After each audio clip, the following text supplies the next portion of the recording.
Marina Colorado.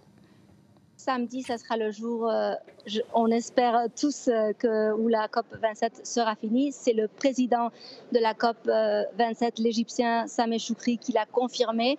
Il a aussi nommé quelques sujets qui bloquent les avances dans les discussions entre le financement, l'adaptation, l'atténuation et bien sûr les pertes et préjudices. Celui-ci, c'est le sujet le plus difficile. Il n'y a pas d'accord non plus sur l'inclusion de la référence à laisser les combustibles fossiles, tous les combustibles fossiles et pas seulement le charbon, qui est le seul qui est inclus dans le texte qui était accordé à Glasgow. Donc, quelques heures de plus ici à Sharm el-Sheikh pour les négociateurs et les batteries commencent à être un peu faibles.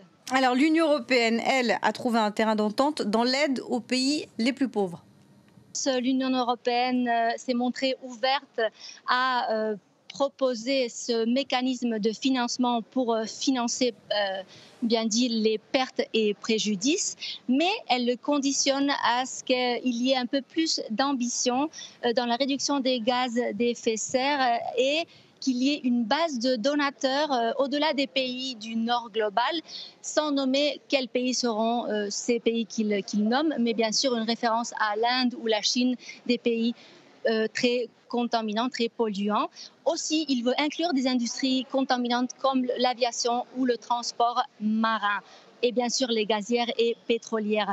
La Chine ou l'Arabie saoudite s'opposent à donner de l'argent car ils disent que c'est une tâche des pays développés de payer pour ces pertes et dommages. Et c'est la même réaction des organisations civiles qui voient cette proposition de l'Union européenne comme un essai de laisser d'un côté leurs responsabilités comme les pays polluants historiques. L'horreur après la